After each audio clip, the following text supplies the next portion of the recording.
Okay, so it's just a moment. Davide is here.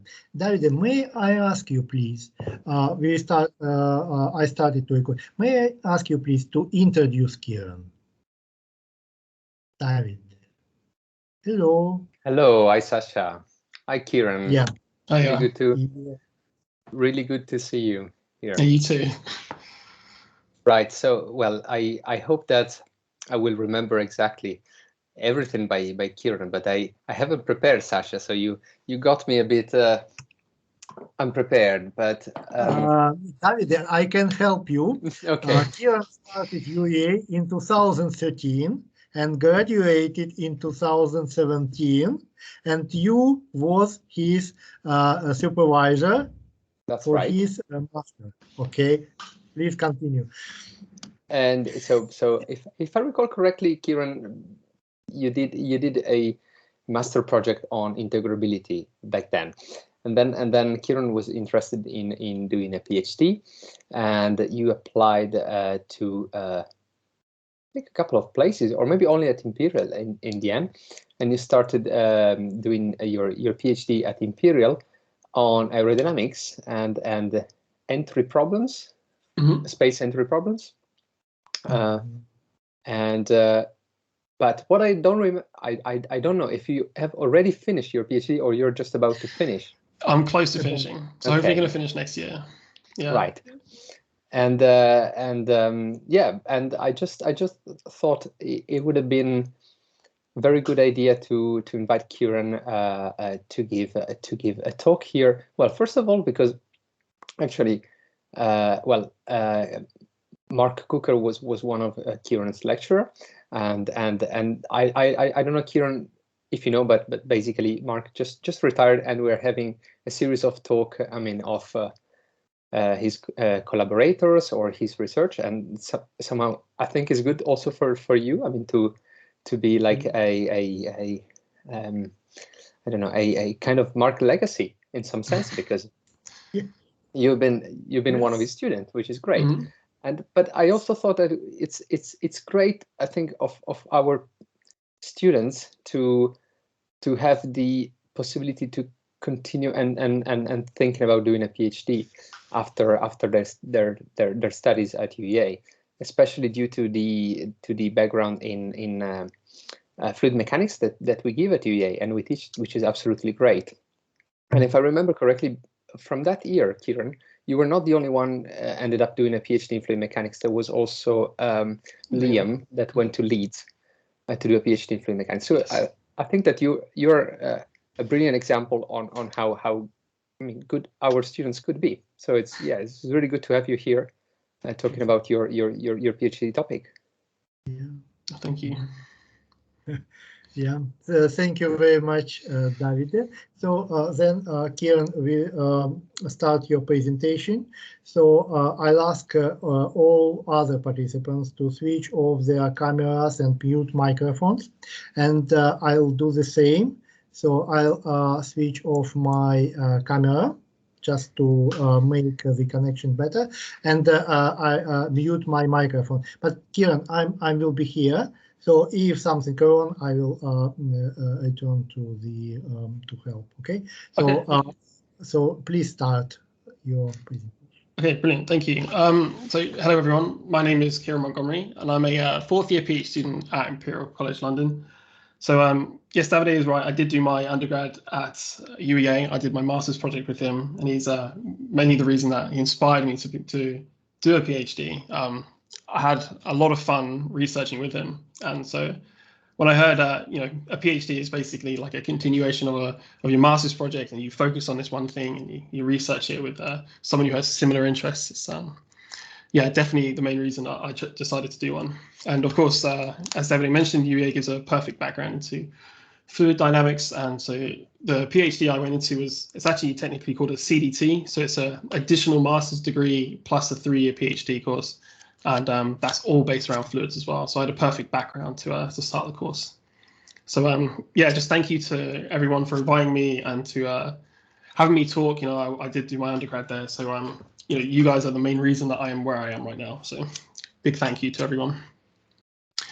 So my project is Supersonic retro-propulsion for Mars entry, descent, and landing. And the key word there for me is Mars. So I'd like to start off and talk about what Mars is like. So at the top, we can see a rough approximate of what the scale model is, Mars to Earth. Now, that's not a location. They are not that close together. But the size-wise, that's about the approximate size. And the first time I found this out a few years ago, I was pretty shocked, actually. I genuinely thought Mars was a lot bigger. But no, the diameter of Mars is around about just over half the diameter of Earth. And what may persuade some of you to move there, actually, is the fact that the years are a lot longer. So technically, you would be younger. You'd have less birthdays. And the length of the day is actually slightly longer as well, at 40 minutes longer. So if you need that extra 40 minutes of sleep or work or whatever you want to do, maybe Mars is for you. But you'd have to put up with a third of the gravity, a really rich carbon dioxide atmosphere, and an average surface temperature of minus 46 degrees. So this may put some of you off. You may need to do some renovations or terraforming before you actually move there. Now, Mars is quite annoying to land on, actually, relative to other planets. So if we want to land on Earth, we've got this very lovely thick atmosphere. And this enables us to use drag techniques alone to land. And so that's really great. And the moon on the opposite end of that spectrum, very little atmosphere. Basically, we can just neglect it. We don't have to worry about any drag effects. And we just turn our rockets in the opposite direction. We slow down and land. Mars is like the bittersweet middle. The Goldilocks part. Instead of a nice temperature porridge, it's a very sour porridge. It's too dense that we can't ignore it. We can't ignore that atmosphere. We'll end up burning up. We have to take that atmosphere into account. But it's not thick enough that we can just rely on parachutes and drag like we do on Earth. So it makes it particularly challenging to land on. But we have done it before. So here's a short timeline of some successful landers that have made their way onto the Martian surface.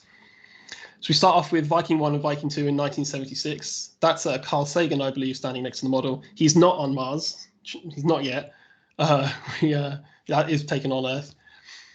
And next to that was the Mars Pathfinder 20 years later.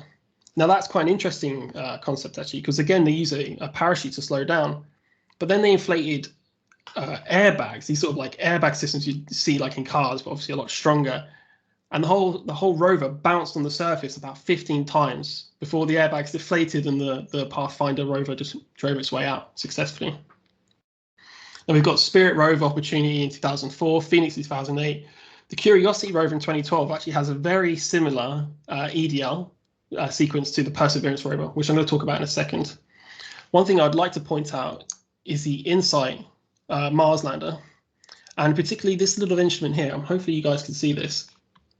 So this is a device that detects Marsquakes, or these are earthquakes, but on Mars. And the device is so sensitive that when this wind current blew over the solar panels vibrated, and the Marsquake detector actually picked up the signal. And so we sent that back, and you can actually hear the sound of wind on Mars. So if you're interested, give that a quick Google. I'm sure it's out there for you to listen to. Now, interestingly, all of these crafts were landed by NASA, except for the last one, which was done by the Chinese Space Agency. I'd like to focus on the Perseverance rover today. So that's Perseverance. That's a little selfie that well, not really a selfie that it took, but an image of Perseverance. And it launched in July 30th, 2020. So in the middle of this whole pandemic, NASA still managed to get this thing off the ground. And it landed in the Jezero crater on February the 18th in this year. So that's the Jezero crater. If you ever see a picture of Mars, you see that you've got this dark patch, and you know that the Perseverance rover is slightly above there. So just always remember that. And the whole point of Perseverance, the whole plan of this rover, is to search for the signs of previous life. Now, I don't think you can get more exciting than that, really. The whole point of this rover is to try to find signs of previous life. We're trying to answer that age-old question. And now it's doing that by studying the rock and soil samples of the planet, and also taking pictures and trying to map the geology and landscape and try to figure out that was there life before we were around. And so the Perseverance landed. This was the landing site of Perseverance, which I'll explain in a second. And each one of these dots is a different day. So it spent a lot of days around this landing site traveling around. But over time, it's transitioned through this route. And this was accurate about a couple of weeks ago. Also, with the Perseverance rover is this helicopter called the Ingenuity helicopter. It's like a little drone that it took with it as well. And it takes some pictures and helps map the plan. And this is one of the other final design mission objectives, is to test new technologies. This was the first powered flight on another planet. And this was done with the Perseverance rover and the Ingenuity helicopter paired together. But my interest is how it gets there, and particularly the trajectory through the atmosphere. So I'm going to try to do this bit live. This is a bit scary, this part, but it takes about 7 minutes for a craft, as soon as it hits the atmosphere, to touch down onto the planet. This is a 45-minute presentation, so I'm going to try to do those 7 minutes live and show you what it's like. So if I just play this video, we are playing, great. So we begin the point at the entry interface point, which is around about 600 kilometers away from where we want to land, the agreed upon landing site. 600 kilometers is about the distance from UEA to Hamburg. Now we have 125 kilometers worth of altitude that we also need to reduce. So we have a lot further horizontal distance than we do vertical distance. But that's okay, because we are traveling about 20,000 kilometers an hour, or about 12,000 miles an hour right now. So we can definitely use that velocity in order to get there. Now, just before we got to this stage, we used the thrusters on the back shell in order to orientate the craft and make sure the heat shield is facing the right direction, and to also reduce any roll that may have occurred. Okay, so we're now about to enter the guidance start phase. At this point, we're around about 350 kilometers away from the landing site. So we've already covered most of the distance already, almost most of the distance. This is the distance from UEA to Cardiff or Blackpool or Newcastle. We still have about 56 kilometers, 60 kilometers of worth of altitude to reduce. Now, at this point, we're using the thrusters on the back to change the direction of lift and to make sure that we are on the right course. You know, we still can adjust our trajectory at this point. So we're using those thrusters, changing the direction of lift, and making sure that we land in the correct place. You can see in the background there's also a tag for Earth and the cruise stage that brought this. So I think it's quite a nice view that NASA have done. Now, during this stage, we enter what's called peak heating, which is the position in the trajectory where the heat shield experienced the highest temperatures. And these are usually around about 1300 degrees Celsius. But inside, the cargo inside, so we've got the power descent stage, the rover and the helicopter, they only reach about room temperature. So the heat shield is very, very good at dissipating all of that energy. And 10 seconds after that peak heating, we enter peak deceleration as well. So this is the point in the trajectory where we experience the most deceleration. Okay, so 5 seconds until we enter the new stage, which is called heading alignment. Now at this point, heading alignment, we are 78 kilometers away from the trajectory, away from the landing site, which is about the distance from UEA to Cambridge. So we're really closing in now. At this point, we're just trying to use those thrusters now to correct any last errors that we have towards the trajectory. We are very close to our landing site. You know, we're not too far away, under 60 kilometers, but we still can change the trajectory slightly to make sure we land there accurately. Now in the background, you can see the Mars Reconnaissance Orbiter. This is a satellite that orbits Mars. And this is key in part of the mission as well, because you have to remember, all of this is happening autonomously.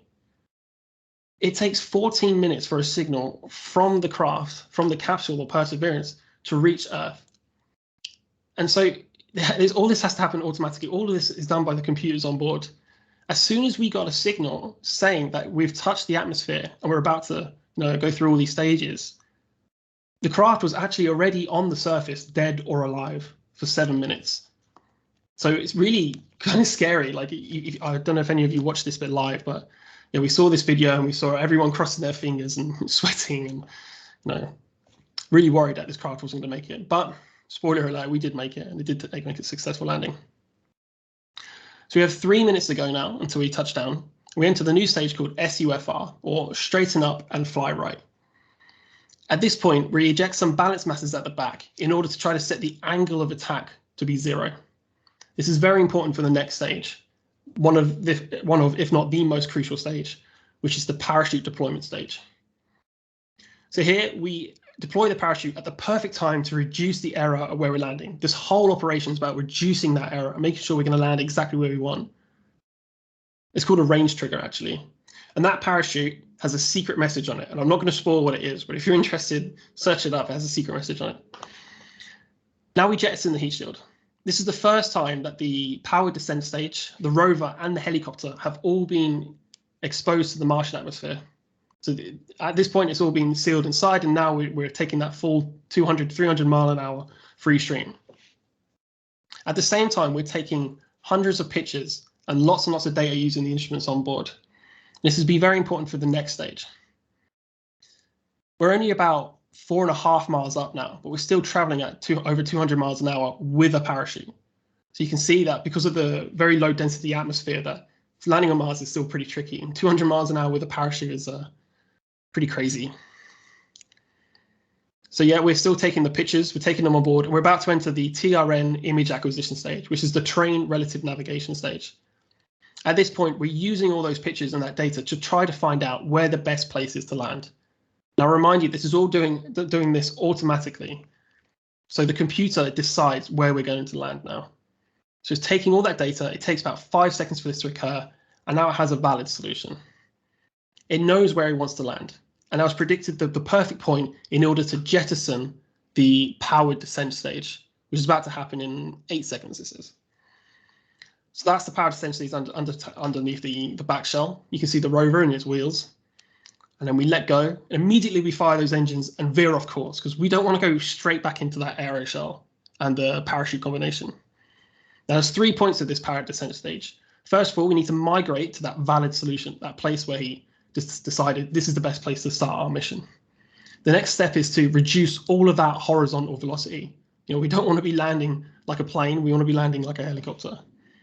And then the last point, we need to really reduce that vertical velocity as well, because currently we're traveling over 70 miles an hour still. So we really need to reduce that before we hit the ground. So in 5 seconds time, we'll shut off half the engines. Around about now. So half the engines turn off. You can see the back shell in the background making its way down. We lower the Perseverance rover with 20 feet worth of cable. The wheels extend, and now the powered descent stage lowers that rover down onto the ground. As soon as those wheels detect weight, though that cable is cut, which is about now, cable's cut, full thrusters, turn the craft 45 degrees, and fly away in the direction that's not going to interfere with the mission. And that's how you land a Perseverance rover on Mars. Hopefully that was clear enough. Perfect. So if that works then, if we can do that, what's the problem? Why can we not continually do that? Well, let me try to explain. Here we have a graph of the relative velocity versus altitude.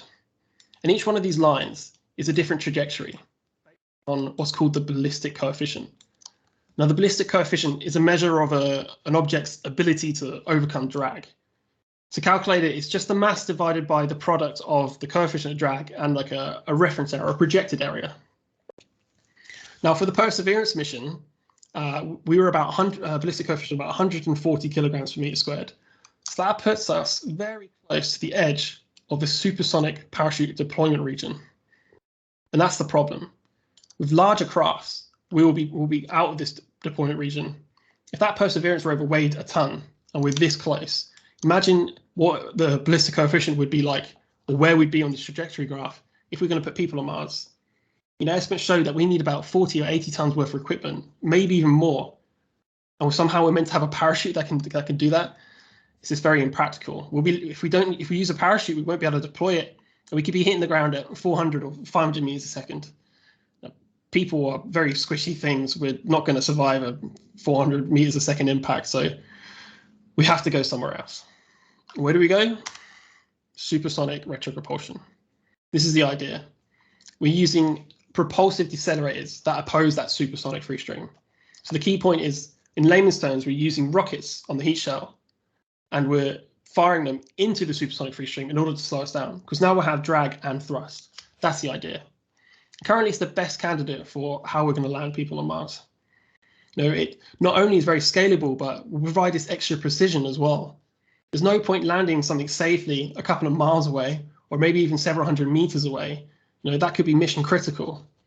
If you want to land people, you need to land them close to where you've maybe set up their habitat or research stations or whatever they're planning on doing. So SRP is hopefully the way we're going to do this. So what does the flow field look like then? Well, here's an example of the flow field with the body of one jet. We have the supersonic jet, we have a supersonic inflow, and immediately you can see that we push this stagnation point into the stream. You can also see some recirculation regions, and most importantly, the bow shock is greatly disturbed. Now, this is one particular case. The flow field depends on so many different parameters, such as the nozzle geometry. Have you got a Mach 2 nozzle or Mach 5 nozzle? How many nozzles do you have? Do you have the one nozzle in the center? Do you have 4 nozzles, 5 nozzles, 10? The flow conditions of the nozzle are quite important as well. What's your thrust coefficient? We'll get onto that in a second, but your pressure of your nozzle, temperature. I mean, maybe even using a different gas. Chemistry effects could play into account. And also your free stream conditions, like where are you placing this jet? Where are you placing your deployment regime in your trajectory? Are you at Mach 2, 10 kilometers, Mach 5, 20 kilometers? No, all these parameters play into how the free stream will develop. We have done some stuff with SRP though. We've done some experiments in the 50s. We've done some RANS or LES simulations in the last 20 years. But interestingly, SpaceX actually use retropropulsion nowadays. So this is one of their rockets. I'll play this video. And it uses supersonic retropropulsion in order to slow its descent down. So on the left, we have the ground camera. On the right, we have an onboard camera. And you can see we're at 1,400 meters a second right now. The videos are slightly out of sync, which is a bit annoying. I'm sorry about that. But this supersonic retropropulsion burn is, the whole point is to slow this craft down. So you can see that we have this very unsteady plume. Over here, very unsteady plume. And the actual plume size is about the same size as the jet itself. Sorry, the craft itself. Now, at the end of that burn, we've burnt off about half of that velocity. So ideally, a successful burn, and then they do another landing burn later on. So we are using supersonic retropropulsion on Earth. So what makes it different on Mars then? Well, the problem is that Mars has a much less dense atmosphere and a much lower pressure as well. This will drastically change how your craft interferes with the bow shock and with the flow field. And it's important because these crafts may be using this retropropulsion technology on both planets. So you need to understand how it works on Mars and also how it works on Earth. And bear in mind, this has to be automatic as well. All this has to be autonomous. Those Falcon 9 rockets are autonomous. But I wouldn't be surprised if there is a computer that on the ground that is connected to that rocket. And is somehow, some engineer could intervene if there's a problem. But on Mars, we're limited by the physics of the speed of light. We cannot change how long that signals take to get there. So, if we find out there's a problem and it takes 14 minutes for the signal to get to us, we give a solution, 14 minutes back, 28 minutes have gone, the craft is already on the ground, completely destroyed. So any problems that occur have to be dealt with internally by the computer or maybe by a pilot, if you want to go down that sci-fi route. So here are some simulations that were done in the Martian free stream. So on the x-axis, we have the thrust coefficient, which is labeled CT, and we're varying this from 0 to 3. On the y-axis, we have the total axial force, or here it's labeled the total drag. And this is your drag of your craft plus the thrust of your craft, right? And you can see for a 0 thrust coefficient, our drag value is around 1.25. But as we increase the thrust coefficient, our total drag actually drops. Now, this is crazy. This is what really drew me to this project. Imagine if me and you were in a separate craft side by side, and I set my thrust up to have a thrust coefficient of 0.5, and I turned that on. If you looked out of your window, gave me a friendly wave, in your reference frame, I would start accelerating. This is the exact opposite of what we want. We don't want to reduce our drag. We want to increase our drag. We want to land safely. And so for low thrust coefficients in this setup, this is not what we want. This is dangerous. But as we increase our thrust coefficient, we regain that net increase in axial force. And this is where we want to be. So this is a dangerous zone, and this is where we want to be. However, for what was also shown in this plot is multiple nozzles on the peripheries. And they predicted that you can see no drop in axial force for low thrust coefficients, and maybe a slight drop in axial force for larger coefficients. But not too many simulations were done like this either. So this is what drew me to the project. And the whole project is mainly a CFD-based project. So what's the code that we use? We're using an in-house code called Compreal. Compreal is a DNS compressible Navier-Stokes solver. This is a simulation I performed a couple of years ago of a 2D cylinder in a tunnel, in a tube, if you want. I think it was Mach 5, but you can see how we get some lovely reflections off the walls for the shock and some beautiful vortices that make their way downstream in the wake. Now, everything on this slide that I mentioned is not exactly what I do. Compreal is a very versatile piece of kit. It can do a lot of different things.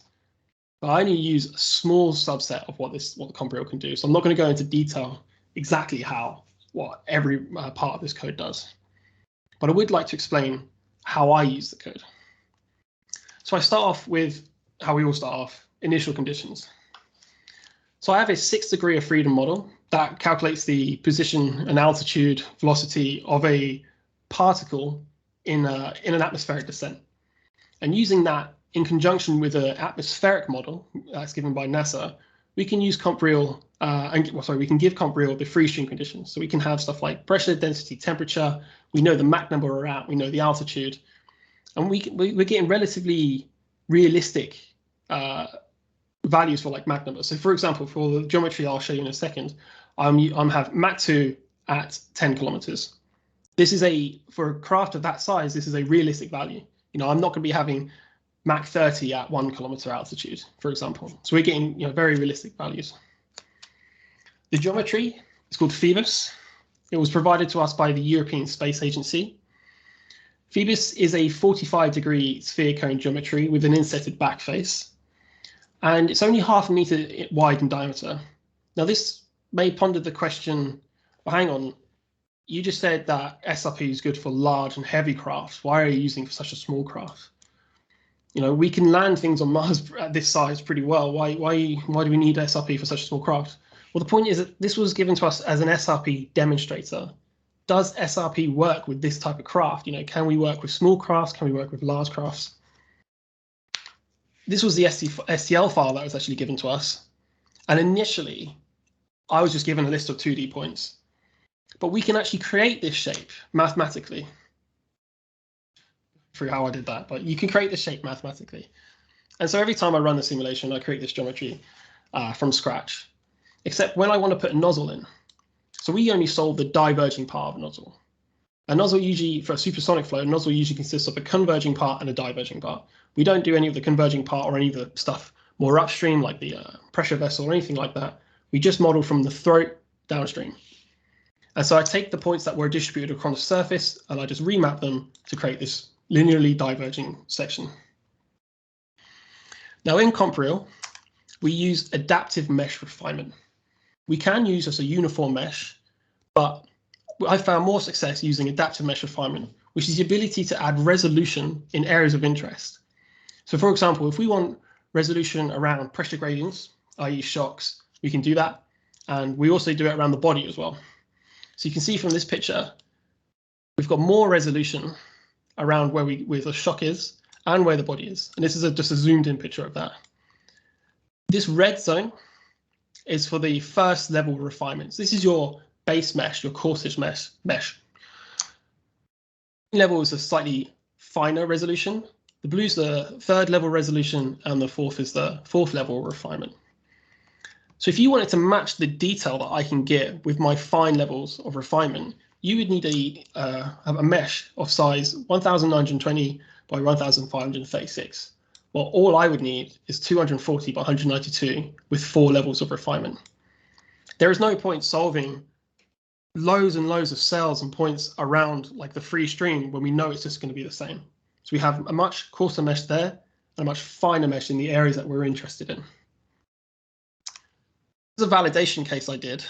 On the right-hand side, just trying to distract you from the picture there, on the right-hand side is a shadowgraphed image of the Phoebus geometry in the supersonic wind tunnel at Imperial College London. This is an experiment I did a couple of years ago. It's a 40 millimeter diameter, and the test section is 150 millimeters. And here's an Earth validation case. So we have the geometry, this one was 0.5 meter, and you can see that the bow shock agrees very nicely, and even these expansion structures around the shoulder agree very nicely as well. But there are some differences, and we're counting these down to Reynolds number. This simulation, this experiment had a lot higher Reynolds number than this simulation would have. But I wasn't happy enough with that. So a few weeks ago, I tried to mimic this case in simulations. And as you can see, it isn't turning out very well. I thought I would show you anyway, because it's always good to admit your mistakes as well. So if I just stop it towards the end of the simulation, you can see that the shock shape is completely different. And we also have a much larger recirculation region, and the laminar to turbulent boundary layer transition happens a lot later than we expect. And this is all due to how I've set up the problem. The problem, the simulation that I've done is what's called an axisymmetric simulation. So I've only solved the top half of the flow. So from y equals 0 upwards. And then we revolve it around the y-axis. Now this is great for stuff like the bow shock and these expansion zones, but the recirculation region is more of a 3D effect, and so it's a lot larger in this axisymmetric simulation. And also, if I start my domain here, I'm forcing the boundary layer to start growing at this point. Whilst in reality, the tunnel starts much further upstream, so the boundary layer is obviously going to grow further upstream. We're happy with how axisymmetric behaves in the normal Martian conditions, but if I want to truly validate the code against the tunnel experience, I'm going to have to do a 3D simulation, which Imperial can do. So I'd like to now go on to the results section, this last part of my presentation. So I'll begin by defining two different penetration modes for the jet, called the blunt penetration mode and the long penetration mode. The blunt penetration mode is kind of characterized by how the flow would see the new theoretical body that the jet's presenting. Really, it sees it as a bluff body. So the shape of the shock doesn't really change too much. Whilst the long penetration mode, you can see the shape of the shock is much different. So it characterizes itself by pushing that standoff distance further out. So we increase the standoff distance for the shock, and we get this almost aerospike effect. The long penetration mode happens for lower thrust coefficients, when your thrust coefficient, or CT, is less than 1 in this setup. And so using this graph here, you can see for a thrust coefficient of 1, after our initial transient, we approximately have a axial force around about 1.7. Whilst for our long penetration mode, for our weaker jet, we have a axial force maybe around 1. Now, this might not be so bad, okay, fine, you have a lower thrust jet, so what, you have lower force. Well, the problem is this dotted line. This dotted line is the baseline drag for our craft. So this is what happens when we don't have a jet on. And on average, you can see that when we turn our jet on with a thrust coefficient of 0.5, we have a much lower axial force. This is not good. Blunt penetration mode is much better for landing on Mars. As you see, we actually gain this axial force and have a much higher gap, your increase in axial force. Long penetration mode is bad. We do not want to be there. Now, I have a simulation of these two to show you. I'll play that. So on the top, you can see we have the long penetration mode. This is for CT of 0.5. And on the bottom, we can have the the blunt penetration mode at CT equals 1. And you can immediately see how much difference there is between the shock standard difference between the two modes. You can also see how unsteady the flow field is for the long penetration mode. But the comparisons we can draw is that they both still include the vortex shedding. These are the oscillations that you see before. I'll show you a better video of this later. I'll just play this one more time to show you.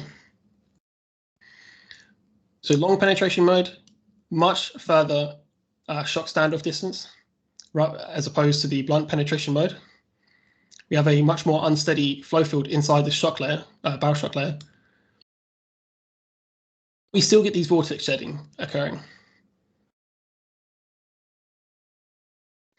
Okay, so now we'll move on to what I would say the main novelty of my work is. So before you saw that graph where we had all those 20 different points of different Mach numbers or different free stream conditions, different thrust coefficients, I thought, well, we've got a perfectly lovely DNS solver here. Why can I not just linearly change this thrust coefficient over a long enough time scale, and at each time step, we have a very good approximation of what the flow field would look like for that particular thrust coefficient. So that's what I did. And so this is the graph we get. It agrees with what the plot we saw before. And immediately you can tell that it's very noisy, very oscillatory. So these oscillations, we believe, come in two ways. When you have an object in relatively high Reynolds number, you'll get vortex shedding occurring. And so these are one of these oscillations that appear.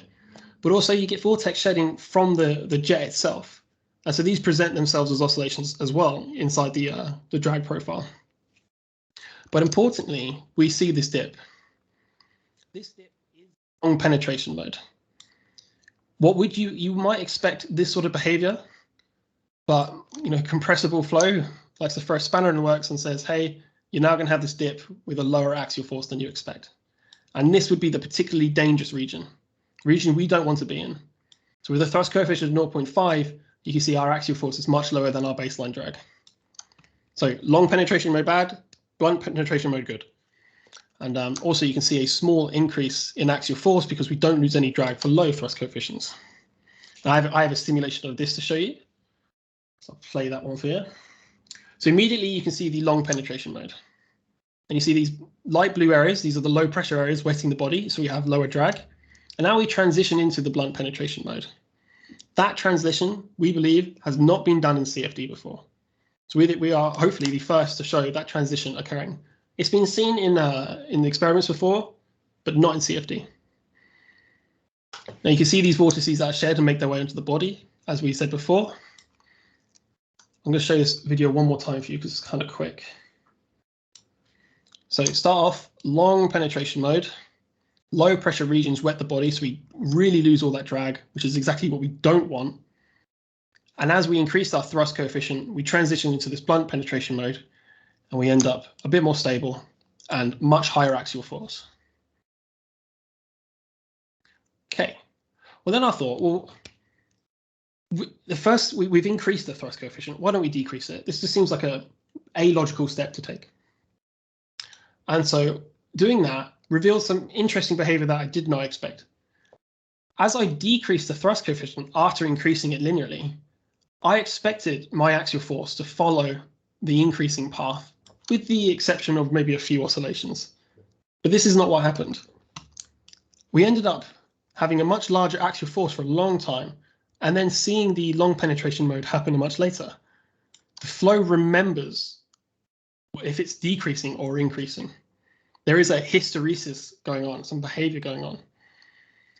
So this potentially dangerous region now, maybe I gave the impression to stay away from, actually turns out there could be a silver lining here. So how do you think we can potentially use this decreasing thrust coefficient, higher axial force phenomena to our advantage? Well, I'm going to show you that in a second. Let me quickly show you the video of this happening first.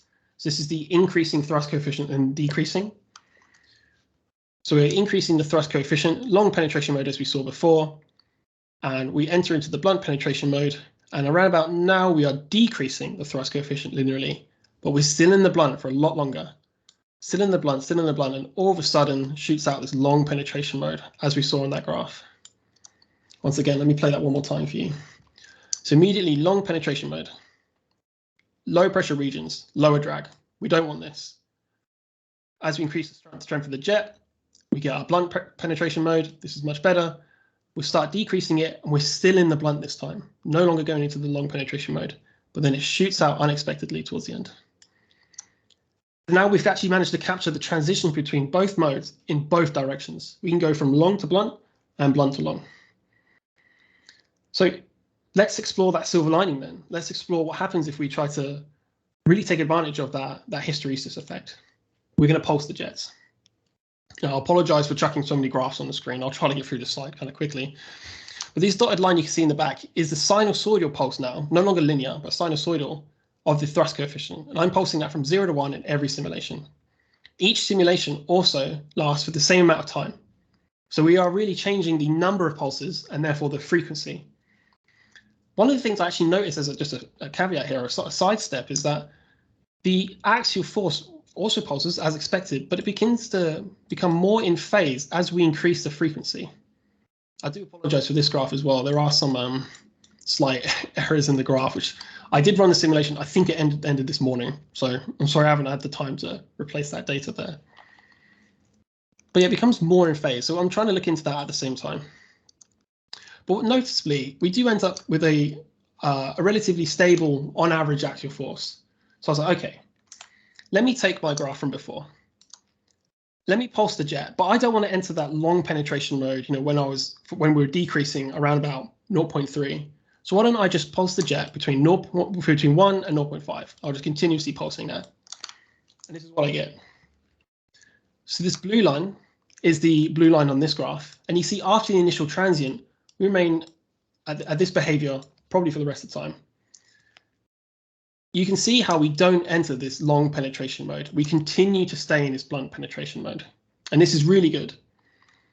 If we kept a thrust coefficient at 0.5, we would be lower. We'd have a lower axial force than with no jet. We don't want this. This is the long penetration mode.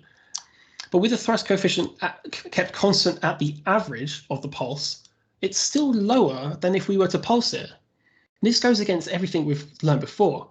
If we want to put people on Mars, we may be pulsing the jets instead of kept constant. And this, again, just goes against like even the rocket equation, which tells you to expel all your fuel as quick as you can, so you don't carry that with you. But now it turns out we might not want to do that. If you give me a jet, I can make this jet better by pulsing it.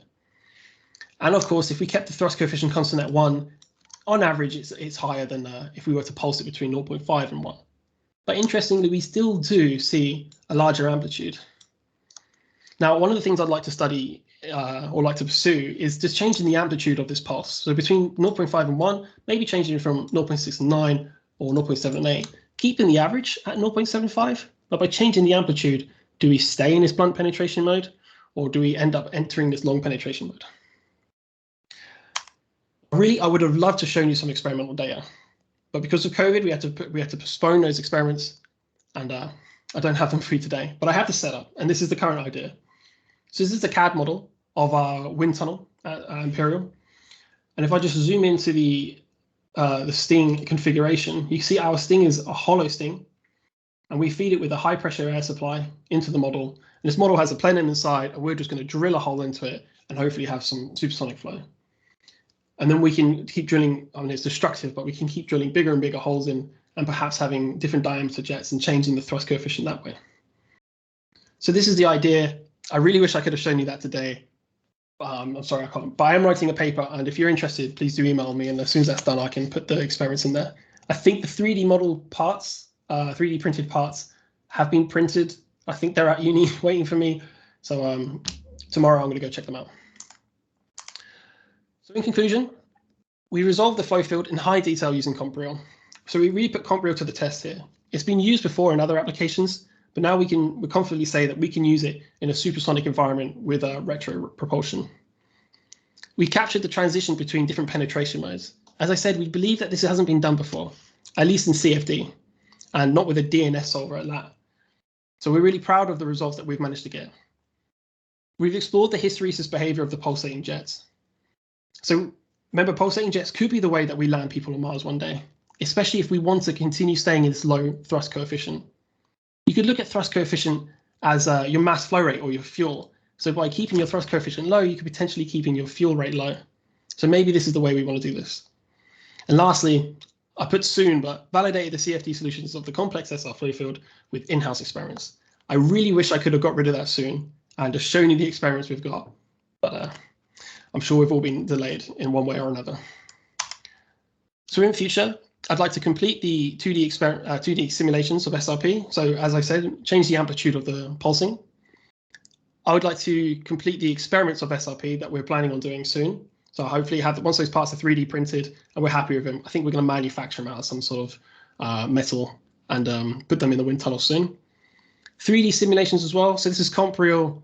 This GIF you see is Imperial solving the Phoebus geometry with no SRP. These are just pressure contours for everywhere that there's subsonic flow. So I'd like to do 3D simulations with SRP with a constant thrust coefficient and obviously the pulsating thrust coefficient. And in January, I am presenting the paper I'm currently writing. That's in California. and that's a conference called SciTech. So that's something else I'm hoping to do. So I'm happy to take any questions now. Just like to thank my supervisors, Dr. Salvador Navarro Martinez and Dr. Paul Bruce, and also Dr. Ashley Corzin as well, who works at NASA and has helped me a few times, and she's a lovely person to speak to. So thank you very much. I don't mind taking any questions. Thank you very much, Kieran. Very interesting. Thank you. Sorry, I may have sped through that a bit quickly, but Yeah. Questions from our participants? Questions, comments, suggestions? yeah, any suggestions I'll happily take as well. Yeah. I understand that Kieran, you are already experienced in this, so you know how it works, everything. So it's not the case with us, but also the Davide, please. Davide. Thank you, Kieran. It was really like a short course on how to land anything on Mars, for me at least. Thank you. So I have actually plenty of questions, but well, one of the last thing that you show, I mean, is this kind of really interesting behavior. So when you oscillate, I mean, the propulsion in order to change the drag. I mean, so my question is how reproducible this is versus, for example, atmospheric conditions. I mean, you saw this hysteresis cycle, okay, but I mean, is it something that if you change slightly the background of your landing atmospheric condition, you will see? Okay, so your question is, can I reproduce this effect at different altitudes, perhaps, and so different free stream conditions, or? Yeah, exactly, or different winds, or well, I don't know how turbulent is the atmosphere in Mars, honestly, but I mean, against fluctuations, let's say. Yeah, okay, that's a very good question. We haven't actually, so I've kept the atmosphere and the free stream conditions constant at the moment, but my intuition would tell me that yes, I could recreate these results. Maybe the magnitude of this hysteresis effect would change depending on the free stream conditions. That would be my initial guess.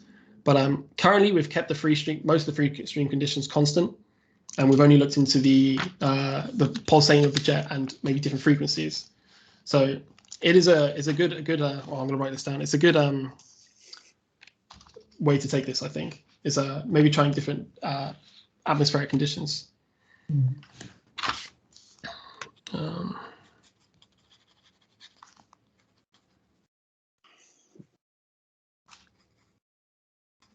And can I also ask you, well, another really basic thing? I mean, have you got a way to explain in an easy way why you have that region of reduced total drag coefficient? I mean, when you are, I mean, why you said it is very counterintuitive, but why is that happening? I mean, is it due to the, well, I don't know the terminology, the change in the shape of this bow region, or? Yeah, that's what I believe. So when you have a fluid particle that goes through a bow shock or any type of shock, you reduce the velocity, but you increase the pressure, temperature.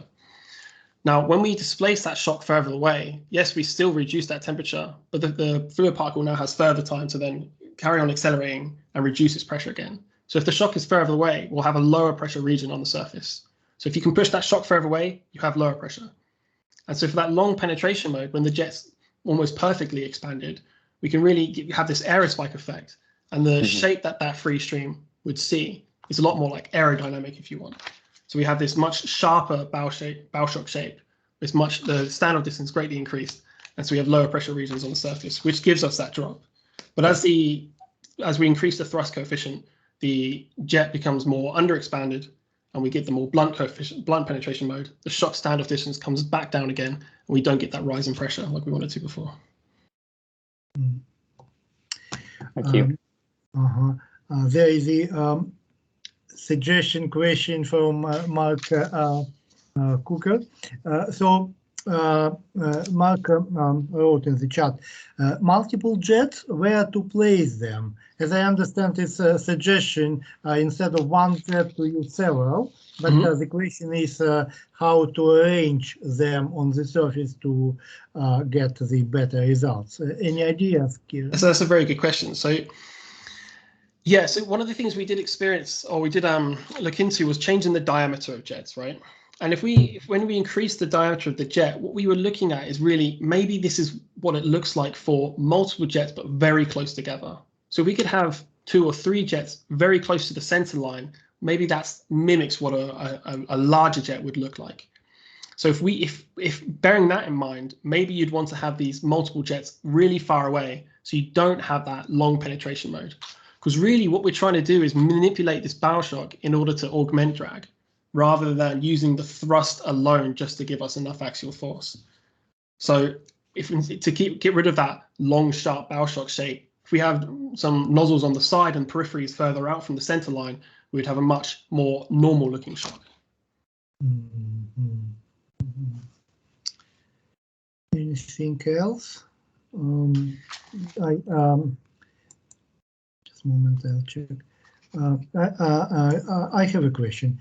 At the beginning, you showed the shadow picture of the experiments and your calculations, your simulations, and you said it seems that Reynolds number was much lower in calculations, in simulations than in experiments. So, but as I understand, we cannot run simulations for very large Reynolds number because the simulation become unstable. Is it right? So there is kind of limits, right? Kind of, yeah. So we have a DNF solver, right? So every time step, as long as your stability constants are kept low, right, what we see is physical. It may not be practical, but what we see is physical. And we're usually limited to what's called the CFL number, which is a ratio of the actual physical fluid speed and you're able to capture your like the ability to capture that speed, which is your time step divided by your cell size. And so usually you want to keep this pretty low. And as long as you can keep that number low, everything you see in the DNF solver is physical. So we can solve very high Reynolds number flows. It's just we need very low time steps, very small time steps. So that simulation I showed in the tunnel, that Reynolds number matched the tunnel simulations. That took a long time to do. That took at least on a workstation, my workstation in my office, a few days to do. Okay. So. Okay. And in terms of the conditions, I don't know how, but the atmosphere on the Earth and atmosphere on the Mars, they are different, and the same motion in our atmosphere and on the Mars, they are different. In particular, in terms of Reynolds number. So how about relation between the Reynolds number on the same condition of landing on the Earth and on the Mars? So the Reynolds number is actually surprisingly low for the craft of a 0.5 meter diameter from Mars. So for these simulations, at least in the Martian atmosphere, I'm looking at around about Reynolds number 6,000, 7,000. Whilst on Earth conditions, you could potentially be looking at much higher because the density is obviously 100 times higher as well. So you're looking at 100 density times. On the Mars is higher. 100 times higher, yeah. No, sorry. On Mars, it's 100 times lower. Earth is 100 times higher density. Okay. And how about viscosity of the atmosphere? Is it higher? Off the top of my head, I cannot give you the value for the viscosity. Yeah, because I'm talking about like Reynolds number, so the length scale is the same, speed is the same. Yeah. But how about the that kinematic viscosity or dynamic viscosity? Yeah. I mean, how to, in particular, this is about your experiments you are planning to do. So it will be done in air, right? Of course, yeah. We'd or love not. to do it on Mars if we could, but Yeah, how to scale it? How to scale it after that to the Mars conditions? yeah, I don't think we're planning on doing any scaling for the experiments to manipulate the to have it representative of Mars conditions. We're mainly using the experiments to provide SRP data to the community, because there just isn't enough of that out there. But two, to help validate our code as well, because it's an in-house code. It's not one of these very famous pieces of code that everybody uses and everyone trusts. It's something that we've written in-house. So if we can have in-house simulations and in-house experiments, and they both correspond well with each other, Yes. that's a good result in itself. Yeah, thank you very much. I understand now. And from that point of view, the simulations are very extremely valuable, because we cannot do experiments in the Mars conditions. Exactly, yeah. But we can check your code on the Earth conditions. Yes, definitely. Okay, Paul. Oh, thank you very much. Really nice talk, Kieran. And it's just to follow up really from what you were just saying about developing an in-house code. And I wonder whether you could just say a little bit about the sort of challenges of taking on, a code that other people have been working on and modifying it to exactly what you need. Yeah, okay. That has definitely been a challenge. I'm not going to lie about that. So yeah, I came into this code during my master's project at Imperial, actually. So my master's project was a carbon copy of my PhD now, just obviously I've taken it a lot further. And this code had been used, I think it started being written in 2013. And people have used it for similar things. We've done blunt bodies in some supersonic flow before. But we're interested in the aerodynamical effects. So we're really interested in pressure distribution on the surface. And so initially in my first year of my PhD, I looked at this and I tried to validate just a cylinder or a circle and in a supersonic free stream, and just to see what the coefficient of pressure would look like along the surface. And we got a lot of noise there. We got a noisy plot, and it took us quite a while to try to fix that. And so several of these sort of occurrences happened. There's a lot of problems along the way. Yeah, it's very much I'm stuck. Where am I going to go? Am I going to fail? This sort of idea, which I'm sure everyone who's done a PhD or is doing a PhD can agree with. It's definitely some advice I took from Davide as well. He said I'll probably be stuck 90% of the time. So, but yeah, taking on a CFD project and taking someone else's code is definitely a challenge, but it's very interesting as well. I've learned a new language and all these new techniques. I definitely recommend doing at least some type of CFD in anyone's sort of fluid dynamical career. I hope that answers your question. Yes, it does. Yes, and thank you very much. Yeah, thank you. Thank you, Kieran. Thank you, our participants. Any other questions before we close our seminar? No.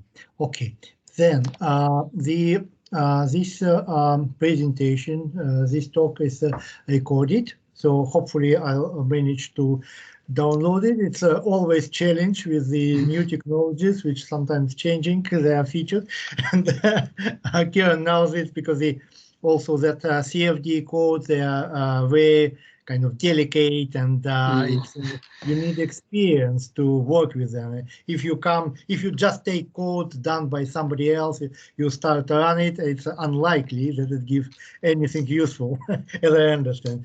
So the same with technologies, but I hope we will get right record, and it will be on YouTube, and then all of you and you can watch that video, and if you find it useful, then you can distribute it, sending to links to your friends, to your colleagues, and to your students in particular.